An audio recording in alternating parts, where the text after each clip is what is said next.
എല്ലാവർക്കും ഒരിക്കൽ കൂടി ഏറ്റവും സ്നേഹത്തോടെ സ്വാഗതം.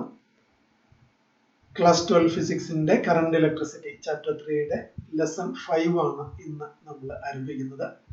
കഴിഞ്ഞ ക്ലാസ്സിൽ പറഞ്ഞിരുന്നത് പോലെ തന്നെ ഇന്ന് ഏതാനും പ്രോബ്ലംസ് വർക്കൗട്ട് ചെയ്യാം എന്നാണ് നമ്മൾ കരുതുന്നത്. നമ്മൾ നേരെ പ്രോബ്ലത്തിലേക്ക് കടക്കുന്നു. ഒന്നാമത്തെ ചോദ്യം ശ്രദ്ധിക്കുക. Find the resistance between the points A and B. ചോദ്യം മനസ്സിലാകണമെങ്കിൽ ഞാനൊരു സർക്യൂട്ട് ബോർഡിൽ വരയ്ക്കണം. അത് വരയ്ക്കാം. Find the effective resistance between the points A and B. അപ്പോൾ ചോദ്യത്തിന് വേണ്ട സർക്യൂട്ട് ഇതാണ്. Resistor, one more, another one.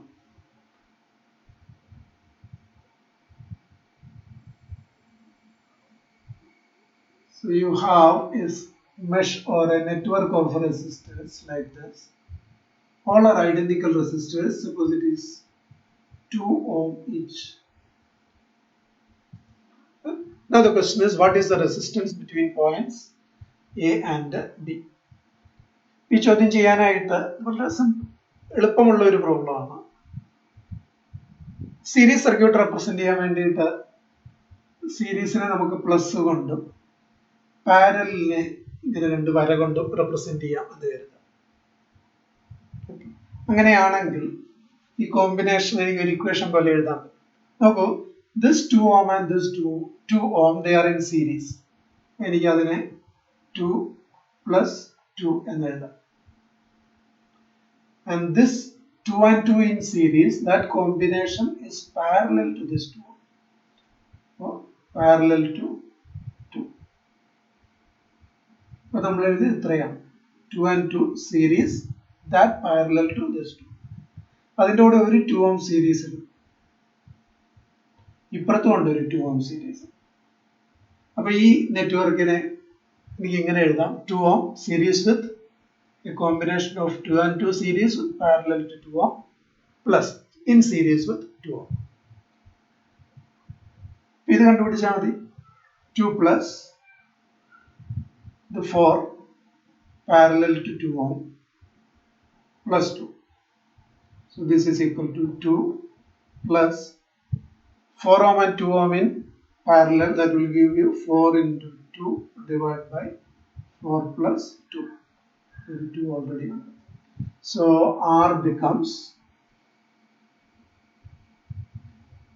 2 plus 4 into 2 8 divided by 4 plus 2 6 plus another 2.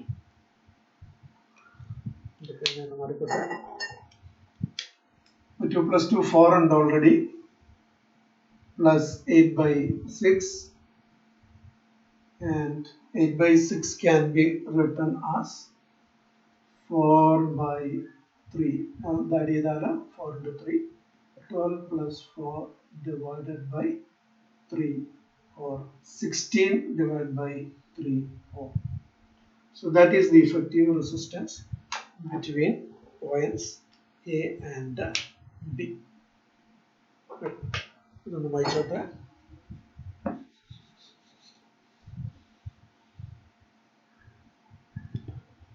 നമുക്ക് അടുത്ത ചോദ്യത്തിലേക്ക് കടക്കാം.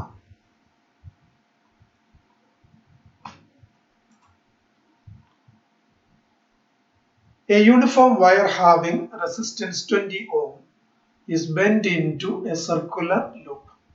Find the resistance between any two diametrically opposite points. A uniform wire having a resistance of 20 ohm is bent into a circular loop. Find the resistance between any two diametrically opposite points. Either you have a uniform wire, ഇതിന്റെ resistance തന്നിട്ടുണ്ട് 20 ohm.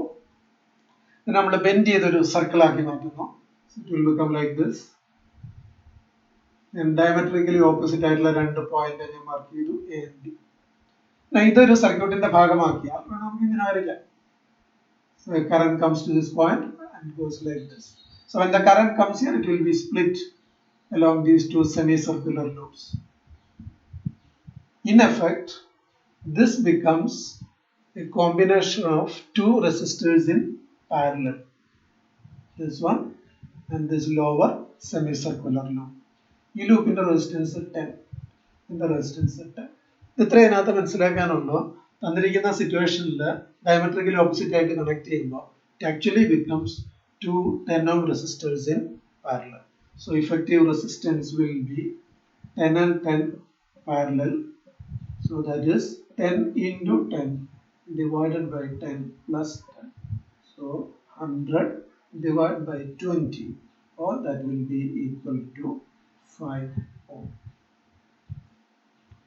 So effective resistance between the diametrically opposite points will be 5 ohm. Clear anna?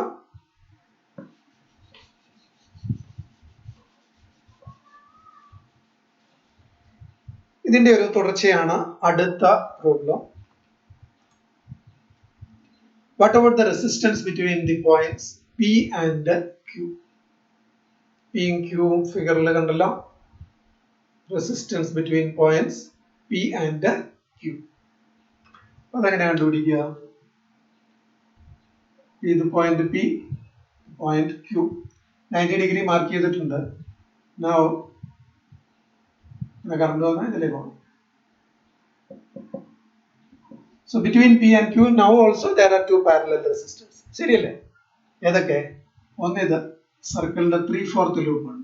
20 ohm ഉള്ളതിന്റെ 3/4 എന്ന് പറയുമ്പോൾ 15 ohm. ഇത് എത്രയുണ്ട്? 1/4. So 5 ohm. So now what do you have? A 15 ohm parallel to 5 ohm. കണ്ടുപിടിക്കാമല്ലോ. 15 parallel to 5 എത്രയാണോ അതായിരിക്കും അതിന്റെ value. ഇത് നിങ്ങൾ കാൽക്കുലേഷൻ സ്വന്തമായിട്ട് ചെയ്യും. അടുത്തതിലേക്ക് വരാം. A 60 watt and 100 watt bulb are connected in series. Which one will glow brighter? Justify. ഒരു 60 വാട്ടിന്റെയും 100 വാട്ടിന്റെയും ബൾബ് സീരീസിൽ കണക്ട് ചെയ്യുന്ന ഒരു സോഴ്സിനോട് അല്ലെങ്കിൽ AC മെയിൻസിനോട് which one will glow brighter? ഏതാണ് കൂടുതൽ വെളിച്ചം തരിക? ഏതാണ് കൂടുതൽ പവർ ഡിസിപ്പേറ്റ് ചെയ്യുക എന്നാണ് ചോദ്യം. ഇത് ബൾബിന്റെ പവർ സ്പെസിഫൈ ചെയ്യുന്നതൊക്കെ നമ്മൾ കഴിഞ്ഞ ക്ലാസ്സിൽ പറഞ്ഞതാണ്, ഓർക്കുന്നുണ്ടോ? ഏത് ബൾബിനാണ് റെസിസ്റ്റൻസ് കൂടുതൽ എന്ന് പറയാൻ പറ്റുമോ? 60 വാട്ടിനാണോ 100 വാട്ടിനാണോ? So this is a series circuit. Current I 60 watt 100 watt. നമ്മൾ കഴിഞ്ഞ ക്ലാസ്സിൽ കണ്ടു വാട്ടേജ് കുറവുള്ള ബൾബിന് റെസിസ്റ്റൻസ് കൂടുതലായിരിക്കും. ഇങ്ങനെ ആലോചിച്ചാൽ മതി, പവർ മെൻഷൻ ചെയ്യുന്ന ഒരു പർട്ടിക്കുലർ വോൾട്ടേജിലാണ് ആണല്ലോ, ഒരു പർട്ടിക്കുലർ വോൾട്ടേജിലാണ് പവർ പറയുന്നത്. അപ്പൊ 60 വാട്ടിന് പവർ കുറവാണ്. പവറിന്റെ ഇക്വേഷൻ B × I എന്ന് വിചാരിക്കാം. പവർ കുറവാണെങ്കിൽ I കുറവാണ്. പവർ കുറവാണെങ്കിൽ അതിൽ കൂടെ കടന്നു വന്ന കറണ്ട് കുറവാണ്. കറണ്ട് കുറവാണെന്നതിന്റെ അർത്ഥം എന്താണ്? റെസിസ്റ്റൻസ് കൂടുതലാണ്. നമ്മൾ കഴിഞ്ഞ ക്ലാസ്സിൽ കണ്ടതാണ്. So resistance of 60 watt bulb will be more than resistance of 100 watt bulb. Now being a series circuit, current is going to be the same through both the bulbs. So for power you can use the equation P is equal to I square R. P is equal to I square R. I is a constant. So in the series circuit P proportional to R. Power proportional to resistance because the current is same through both the resistors. അപ്പോൾ resistance ഏതിനാണോ കൂടുതൽ അതിന് power കൂടുതലായിരിക്കും. അതുകൂടെ already നമ്മൾ എഴുതിയിട്ടുണ്ട്. So P60 will be greater than P100. So 60 watt bulb will dissipate more power, or it is going to glow brighter than the 100 watts bulb. ഇത് series connect ചെയ്യുമ്പോൾ മാത്രമാണ്. നമ്മൾ 2 ബൾബ് വാങ്ങിയിട്ട് വീട്ടിൽ കണക്ട് ചെയ്ത് എങ്ങനെയല്ല കാണുക. അതിന്റെ കാരണം എന്തായിരിക്കും? ഡൊമസ്റ്റിക് സർക്യൂട്ടുകളിൽ വയറിംഗിൽ എല്ലാ കമ്പോണൻസും നമ്മൾ കണക്ട് ചെയ്യുന്ന പാരലലായിട്ടാണ്, ഒരേ വോൾട്ടേജിലാണ്. ഇവിടെ അങ്ങനെ അല്ലാത്തത് കൊണ്ടാണ് ഇങ്ങനെ സംഭവിക്കുന്നത്. അടുത്ത ചോദ്യം NCERT-യിൽ ഉള്ളതാണ്. NCERT എക്സസൈസ് 3.2 ആണ്. 127ാമത്തെ page. A battery of EMF 10 volt and internal resistance 3 ohm is connected to a resistor. If the current in the circuit is 0.5 ampere, What is the value of the resistance connected? What is the terminal voltage of the battery when the circuit is closed? The battery of EMF 10 volt തന്നിട്ടുണ്ട്. ഇതിന്റെ internal resistance 3 ഓം ആണ് എന്ന് പറഞ്ഞിട്ടുണ്ട്. ഇതിലേക്ക് നമ്മൾ ഒരു external resistor connect ചെയ്തിട്ടുണ്ട്. Current 0.5 ampere ആണ്. അങ്ങനെയാണ് കണക്ട് ചെയ്ത എക്സ്റ്റേണൽ റെസിസ്റ്റൻസ് എത്രയാണ് എന്നാണ് ചോദ്യം. ഒപ്പം what is the terminal voltage of the battery? ഇത്രയും കാര്യങ്ങളാണ് ചോദിച്ചത്. നമുക്ക് വേണമെങ്കിൽ ഒരു സെല്ല് വരയ്ക്കാം. സെല്ലിന് എപ്പോഴും ഒരു ഇന്റേണൽ റെസിസ്റ്റൻസ് ഉണ്ട് R. ഇത് നമ്മളൊരു എക്സ്റ്റേണൽ റെസിസ്റ്റൻസ് ക്യാപിറ്റൽ ആറുമായിട്ട് കണക്ട് ചെയ്തു. ഇതിൽ കൂടി ഒരു കറന്റ് ഒഴുകും. That current I is equal to 0.5 ampere തന്നിട്ടുണ്ട്. സെല്ലിന്റെ EMF E is equal to 10 volt എന്ന് തന്നിട്ടുണ്ട്. Internal resistance R is equal to 3 ohm. What is the current in the circuit? Current in the circuit is given by Ohm's law. Voltage divided by resistance. Cell EMF E എടുക്കണം. Resistance, external resistance we connected plus the internal resistance of the cell R plus R. അപ്പോൾ എന്തായി? I 0.5 is equal to 10 divided by capital R, the external resistance we don't know, but the internal resistance small r we know, 3. Cross multiply, I multiply ചെയ്തെഴുതാം. 0.5 times R plus 0.5 into 3 will be 1.5 is equal to 10. So 0.5 times R is equal to 10 minus 1.5, which becomes 8.5. or R is equal to 8.5 divided by 0.5, the derivative 17 ohm. So the external resistance connected is 17 ohm. Okay, ഇനി ഒരു കാര്യം കൂടി ചോദിച്ചിട്ടുണ്ടല്ലോ, what is the terminal PD? ഈ രണ്ട് പോയിന്റിന് across ആയിട്ടുള്ള സെല്ലിന്റെ ടെർമിനലുകൾ ഇതിന്റെ റെസിസ്റ്റൻസ് ആണ്. അക്രോസ് ആയിട്ടുള്ള പൊട്ടൻഷ്യൽ ഡിഫറൻസ് എത്രയാണ് എന്നാണ്. അത് തന്നെയാണ് I into R, ക്യാപിറ്റൽ ആറിന് അക്രോസ് ആയിട്ടുള്ള ടേം. അപ്പോൾ ചോദിച്ചിരിക്കുന്നത് ടെർമിനൽ PD. എങ്ങനെയാണ് നമ്മൾ V എന്ന് എഴുതുക? that is equal to I into R. അല്ലെങ്കിൽ ഇതിനെ E minus I into small r എന്ന് എഴുതാം. EMF minus I into small r. അങ്ങനെ എഴുതിയാലും കിട്ടും, രണ്ടും ഒന്ന് തന്നെയായിരിക്കും. സോ ദിസ് ഈസ് I നമുക്ക് പറയാം 0.5, R നമ്മൾ കണ്ടുപിടിച്ചു 17. സോ വരും 17ന്റെ പകുതി എടുക്കാം, 8.5 വോൾട്ട്. സോ രണ്ട് ചോദ്യങ്ങൾക്ക് ഉത്തരവായി. External resistance connected is 17 ohm and the terminal PD will be 8.5 volt. അടുത്ത ചോദ്യം, ഇത് നിങ്ങൾക്കുള്ള ഹോംവർക്കാണ്. ചെയ്ത ചോദ്യത്തിന് സമാനമാണ്. NCERT പുസ്തകത്തിലെ പ്രോബ്ലം ആണ്. അഥവാ പുസ്തകം ഇല്ലെങ്കിൽ ചോദ്യം കോപ്പി ചെയ്യുക. The storage battery of a car has an EMF of 12 volt. If the internal resistance of the battery is 0.4 ohm, what is the maximum current that can be drawn from the battery? ഇത് സെല്ലിന്റെ EMF തന്നിട്ടുണ്ട്, internal resistance തന്നിട്ടുണ്ട്, സെല്ലിൽ നിന്ന് avail ചെയ്യാൻ പറ്റുന്ന maximum current എത്രയാണെന്നുള്ള ചോദ്യം. എന്തെങ്കിലും ഞാൻ പറഞ്ഞ ഉത്തരവായി പോകും, അതുകൊണ്ട് ഞാൻ അടുത്ത ചോദ്യത്തിലേക്ക് പോകാം. Take this also as a homework. Question number 3.3 in the book. Three resistors 1 ohm, 2 ohm and 3 ohm are connected in series. What is the resistance of the combination? 1 ohm, 2 ohm, 3 ohm series connect ചെയ്തു, combination resistance എത്ര? ഉത്തരം കിട്ടി. Question B. If the combination is connected to a battery of EMF 12 volt, obtain the potential difference across each resistor. ഈ series combination 12 volt ഉള്ള ഒരു ബാറ്ററിയിലേക്ക് നമ്മൾ connect ചെയ്തു. അങ്ങനെ കണക്ട് ചെയ്ത് കഴിയുമ്പോൾ ഓരോ റെസിസ്റ്ററിലുള്ള പൊട്ടൻഷ്യൽ ഡ്രോപ്പ് എത്രയാണ്? സീരീസ് ആയിട്ട് കണക്ട് ചെയ്ത് ടോട്ടൽ റെസിസ്റ്റൻസ് നമുക്ക് കണ്ടുപിടിച്ച് കഴിഞ്ഞു എന്ന് വേണമെങ്കിൽ പറയാം.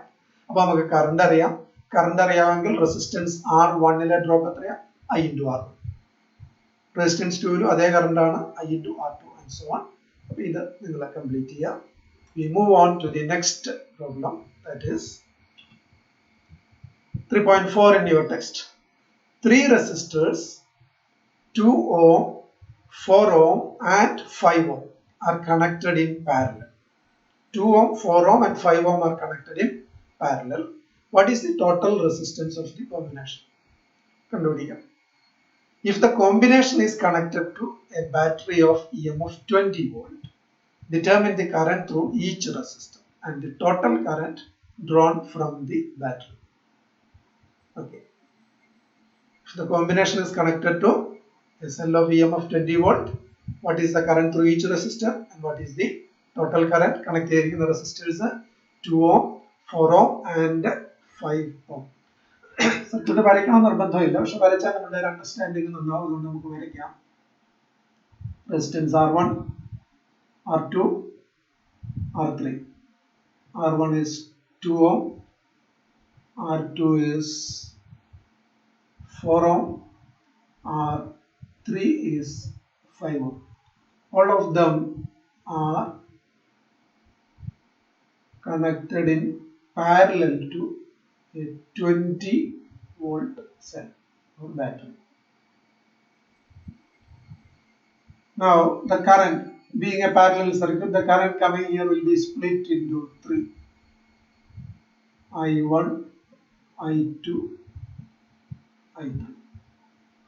Different currents flow through R1, R2, R3, etc. Resistance ഏറ്റവും കുറവ് ഏതാണോ അതിൽ കൂടിയായിരിക്കും maximum current flow ചെയ്യുക.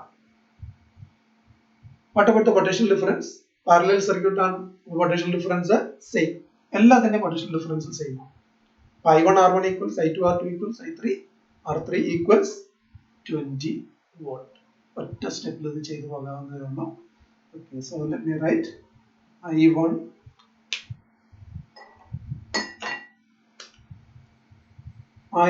R1 equals I2 R2 equals I3 R3 is equal to what? 20 volt.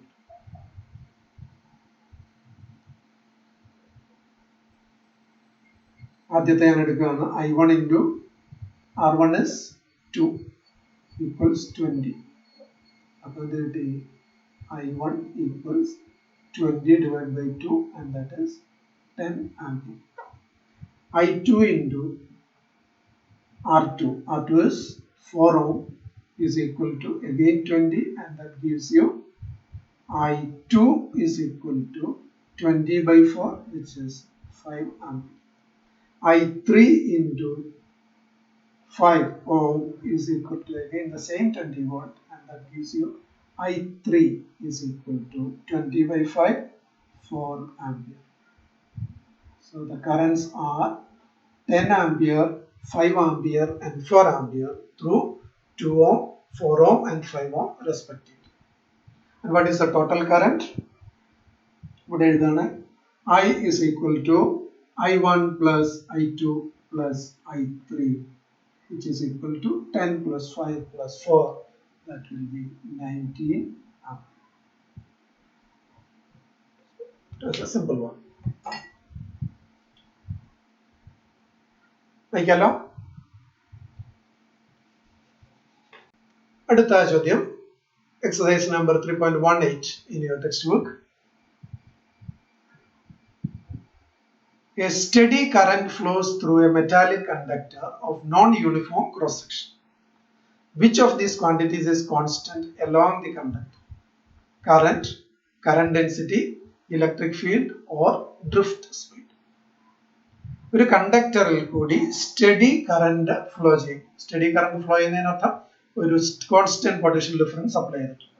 പക്ഷെ ആ conductor non uniform cross section ആണെന്ന് പറഞ്ഞിട്ടുണ്ട്. Which of these quantities remain constant എന്നാണ്. current, current density, electric field or drift speed. ചോദ്യത്തിൽ തന്നെ ആദ്യമേ പറഞ്ഞിട്ടുണ്ട് എന്ത് കോൺസ്റ്റന്റ് ആണെന്ന്. സ്റ്റഡി കറന്റ് എന്ന് പറഞ്ഞിട്ടുണ്ടല്ലോ. അപ്പൊ കറന്റ് കോൺസ്റ്റന്റ് ആണ്. അതിന്റെ കൂടെ വേറെ എന്തെങ്കിലും കൂടി കോൺസ്റ്റന്റ് ആണോ എന്ന് നോക്കിയാൽ മതി. So let's see. നമുക്ക് ഒരു conductor non uniform cross section ഉള്ള ഒരു കണ്ടക്ടർ എന്നായിരുന്നു.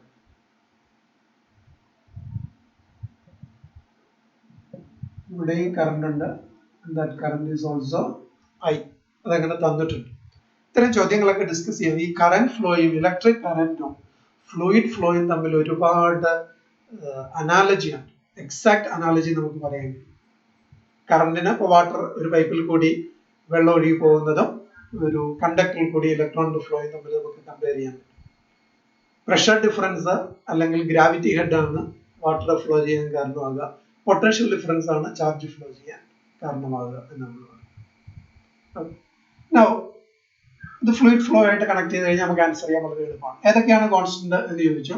ഐയുടെ കാര്യത്തിൽ നമുക്ക് ആരോടും ചോദിക്കേണ്ടത് കോൺസ്റ്റന്റ് ആണെന്ന് പറഞ്ഞിട്ടുണ്ട്. So current is a constant that is given in the question itself. What about current density? Current density നിങ്ങൾക്ക് അറിയാം, J എന്ന് നമ്മൾ എഴുതാറ് J is equal to I divided by A. നമുക്ക് ഇവിടുത്തെ ക്രോസ് സെക്ഷണൽ ഏരിയയും ഇവിടുത്തെ ഏരിയയും ഡിഫറെന്റ് ആണ്. സോ തീർച്ചയായിട്ടും I കോൺസ്റ്റന്റ് ആണ്, I by A not constant. തെറ്റെന്നല്ല, J is not a constant എന്ന് സൂചിപ്പിക്കാനാണ് ഇട്ട് കിട്ടും. What about the drift velocity? ഇത് ഞാൻ ഈ പറഞ്ഞ അനാലജി ഓർത്താൽ മതി. Think of a water flow. ഇവിടെ വരുമ്പോൾ കൺസ്ട്രക്ഷൻ ആണെങ്കിൽ ഇവിടെ വരുമ്പോൾ സ്പീഡ് കൂടും. ബെർണോളിസ് തിയറം നമ്മൾ പഠിച്ചിട്ടുണ്ട്. ഇവിടെ സ്പീഡ് കുറവും ഇവിടെ സ്പീഡ് കൂടുതലായിരിക്കും. ഇവിടെ അതുപോലെ തന്നെയായിരിക്കും. ഇലക്ട്രോണിന്റെ ഡ്രിഫ്റ്റ് സ്പീഡ് ഇവിടെ കുറവും ഇവിടെ കൂടുതലുമായിരിക്കും. So V is also not constant. Current constant ആയിട്ട് നിൽക്കണമല്ലോ. ഓക്കെ, ഇനി ചോദിച്ചിരിക്കുന്നത് എന്താണ്? ഇലക്ട്രിക് ഫീൽഡിനെ പറ്റിയാണ്. ഇലക്ട്രിക് ഫീൽഡിനെ പറ്റി എന്താ പറയാ? Electric field, any idea? Electric field എങ്ങനെ ഒരു ഇക്വേഷൻ ഉണ്ട്. ഇലക്ട്രിക് ഫീൽഡ് അല്ല, കറന്റ് ഡെൻസിറ്റി നമ്മൾ J is equal to sigma E എന്ന്. What is sigma? കണ്ടക്ടിവിറ്റി ആണ്. കണ്ടക്ടിവിറ്റി എന്ന് പറയുന്നത് മെറ്റീരിയലിന്റെ കോൺസ്റ്റന്റ് ആണ്. So this sigma is A constant. Sigma constant ആണ് മെറ്റീരിയലിന്റെ. J കോൺസ്റ്റന്റ് ആണോ? അല്ല. അപ്പൊ J കോൺസ്റ്റന്റ് അല്ലെങ്കിൽ ഇയും കോൺസ്റ്റന്റ് അല്ല, സിഗ്മ കോൺസ്റ്റന്റ് ആണ്. അപ്പൊ അതുകൊണ്ട് E is also not a constant. E is also not a constant. നമ്മൾ I is equal to NEAV എന്നുള്ള ഇക്വേഷനിൽ I കോൺസ്റ്റന്റ് ആണ്, NVയും നമ്മൾ മാറുന്നില്ല. ഏരിയ കൂടുന്നിടത്ത് വെലോസിറ്റി കുറയും. So current density, electric field and rate of speed, current constant ആയിട്ട് maintain ചെയ്താൽ cross section non uniform ആണെങ്കിൽ കറന്റ് ഡെൻസിറ്റി കോൺസ്റ്റന്റ് അല്ല, ഇലക്ട്രിക് ഫീൽഡ് കോൺസ്റ്റന്റ് അല്ല, ഡ്രിഫ്റ്റ് വെലോസിറ്റിയും കോൺസ്റ്റന്റ് അല്ല. അടുത്ത ചോദ്യത്തിലേക്ക് വരാം.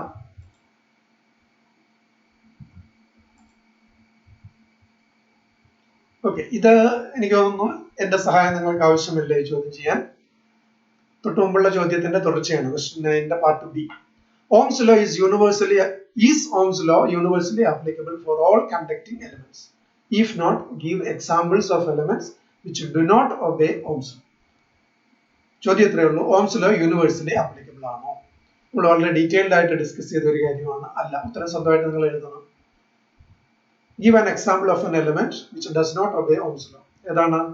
പലത് നമ്മൾ പറഞ്ഞു. ഏറ്റവും എളുപ്പത്തിൽ ഓർത്തിരിക്കാവുന്ന ഡയോഡ് അല്ലെങ്കിൽ semi conductor diode does not obey Ohm's law, and Ohm's law is not universally applicable. Let's move over to the next question. That is question number 9 in the തുടർച്ച part C.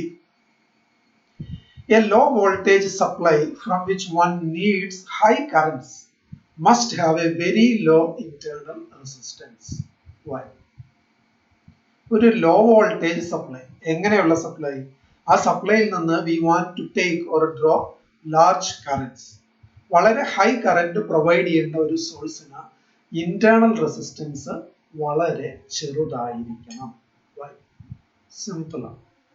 You have a source or a cell from which you connect some device, എനിക്ക് R എന്നൊക്കെ വിളിക്കാം, no problem.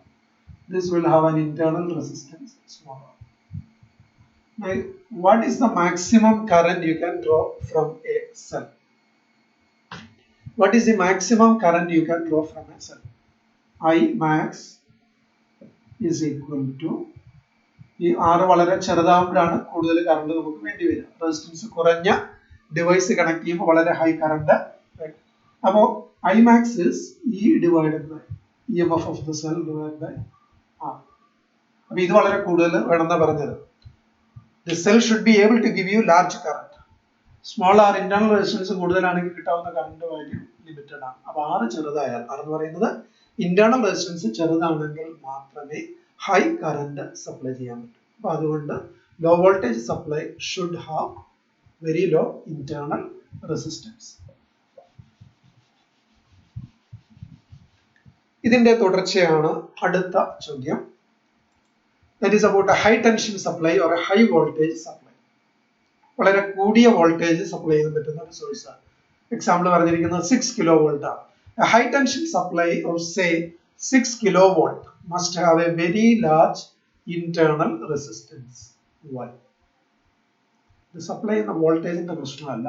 എനിക്കൊരു high tension supply ഞാനൊരു cell പോലെ indicate ചെയ്യുന്ന അത്ര ശരിയല്ല. എങ്കിൽ കൂടിയും 6 കിലോ വോൾട്ട്, 6 കിലോ വോൾട്ട് എന്ന് പറഞ്ഞാൽ 6000 വോൾട്ട് എന്ന്.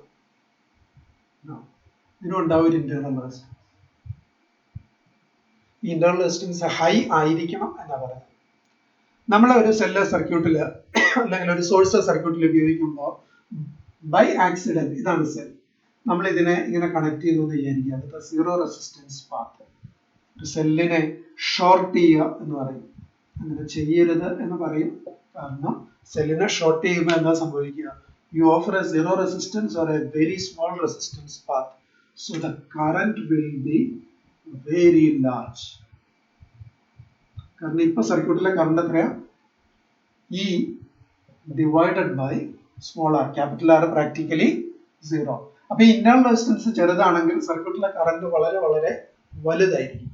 ഞാൻ ഉദാഹരണത്തിന് നിങ്ങൾക്ക് ചിന്തിക്കാൻ എളുപ്പത്തിന് വേണ്ടിയിട്ട് ഇതിന്റെ ഇന്റേണൽ റെസിസ്റ്റൻസ് അത്ര ചെറുതൊന്നും അല്ല, ഞാൻ ഇതിന് വലുത് തന്നെ കാണിക്കാം. 6 ഓം ആണ് എന്ന് കരുതുക.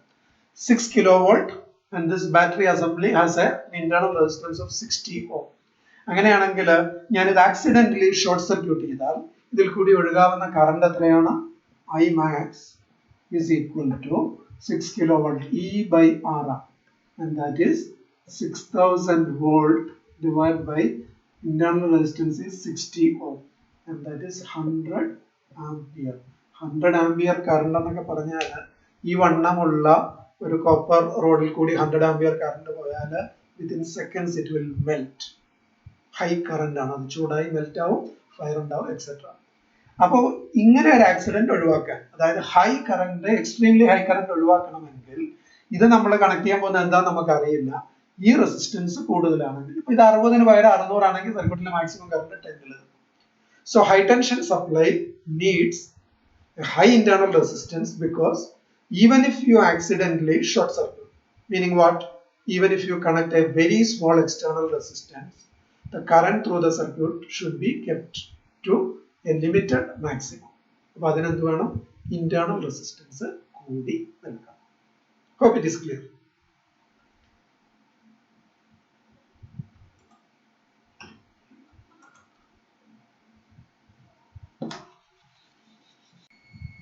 അടുത്ത സിറ്റുവേഷൻ. ഓക്കെ, അടുത്തത് ഒരു ചോദ്യം എന്ന് പറയാൻ കഴിയില്ല, തിയറിയുടെ ഭാഗമായിട്ട് നമ്മുടെ പുസ്തകത്തിൽ ഡിസ്കസ് ചെയ്യുന്നതാണ്. Long distance power transmission is done at high voltages. Why? നിങ്ങൾ 11 kV ലൈൻ ഒന്നും 440 kV കിലോ വോൾട്ട് ലൈൻ എന്നൊക്കെ നമ്മൾ കേട്ടിട്ടുണ്ടാവും. നമ്മളുടെ തൊട്ടടുത്തുള്ള പവർ സ്റ്റേഷനിലേക്ക്, ട്രാൻസ്ഫോമറിലേക്കൊക്കെ ഇലക്ട്രിക്കൽ പവർ വരുന്നത് 220 വോൾട്ടിലല്ല, 11 കിലോ വോൾട്ടിലാണ്. നിങ്ങൾ കേട്ടിട്ടുണ്ടാവും കന്യാകുമാരിയിലെ കൂടംകുളം ന്യൂക്ലിയർ പവർ പ്ലാന്റിൽ നിന്ന് നമ്മുടെ തൃശ്ശൂർ ജില്ലയിലെ മാടക്കത്തറ അവിടെയുള്ള ഇലക്ട്രിക്കൽ സബ്സ്റ്റേഷനിലേക്ക് ഇലക്ട്രിക്കൽ പവർ ട്രാൻസ്മിറ്റ് ചെയ്യാൻ പോകുന്നത് 440 കിലോ വോൾട്ടിലാണ്, 440 × 1000 വോൾട്ടിലാണ്. അപ്പൊ വളരെ ലോങ് ഡിസ്റ്റൻസിൽ പവർ ട്രാൻസ്മിറ്റ് ചെയ്യുമ്പോൾ അത് ഹൈ വോൾട്ടേജിലാണ് ചെയ്യുക. എന്തുകൊണ്ട് എന്നാണ് ചോദ്യം. ഒരു കാര്യം ഓർക്കേണ്ടത്, നമ്മൾ ട്രാൻസ്മിറ്റ് ചെയ്യുന്നത് വോൾട്ടേജോ കറന്റോ അല്ല എന്ന് ഓർക്കുക. We want to transfer power. Power transfer ചെയ്യാൻ എനിക്ക് വോൾട്ടേജ് കൂടുതലുണ്ട്, കറണ്ട് വളരെ കുറവാണെങ്കിൽ പവർ കുറവാണ്, V/I. അതല്ല, കറണ്ട് കൂടുതലാണ്, വോൾട്ടേജ് കുറവാണെങ്കിലും പവർ കുറവാണ്. അപ്പൊ പവർ ട്രാൻസ്മിറ്റ് ചെയ്യുമ്പോൾ you can do it at desired voltage and current. Voltage കൂടുമ്പോൾ കറണ്ട് കുറയും. ഒരു പർട്ടിക്കുലർ പവർ ട്രാൻസ്മിറ്റ് ചെയ്യാൻ ശ്രമിക്കുമ്പോൾ ഹൈ വോൾട്ടേജ് ചെയ്താൽ കറണ്ട് കുറയ്ക്കും, ലോ വോൾട്ടേജ് ചെയ്താൽ സ്വാഭാവികമായിട്ടും കറണ്ട് കൂടും. അപ്പൊ ഇത് മനസ്സിലാക്കാനായിട്ട് ബോർഡിൽ നോക്കുക.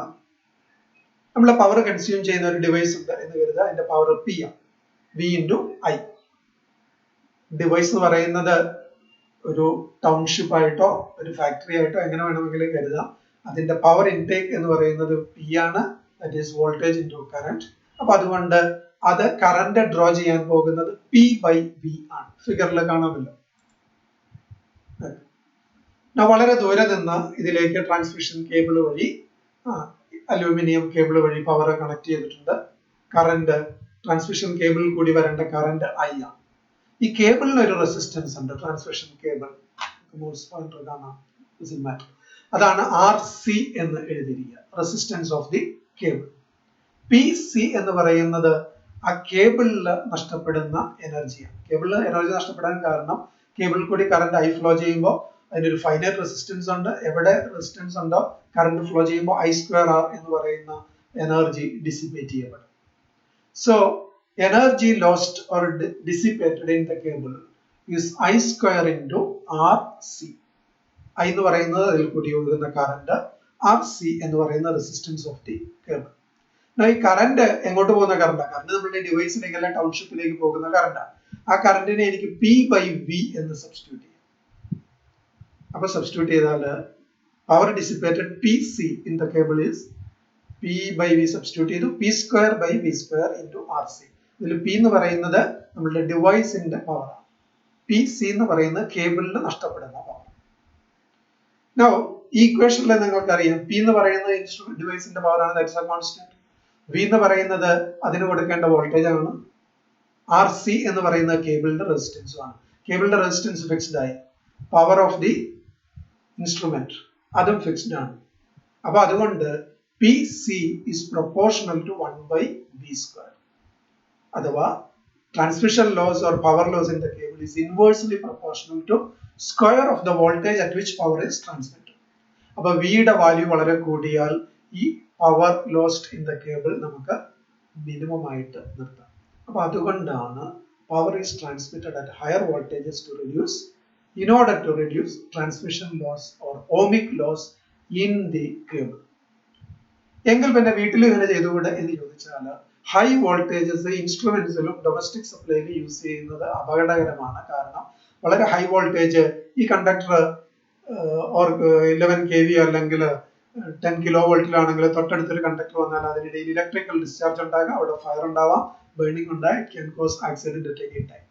അപ്പോൾ electrical ഡിവൈസിലൊക്കെ because of safety and due to technical reasons low voltage വേണം. അപ്പോൾ പവർ സ്റ്റേഷനിൽ നിന്ന് നമ്മുടെ സബ്സ്റ്റേഷൻ വരെ ഹൈ വോൾട്ടേജിൽ ട്രാൻസ്മിറ്റ് ചെയ്യും, പവർ ലോസ് കുറയ്ക്കാം.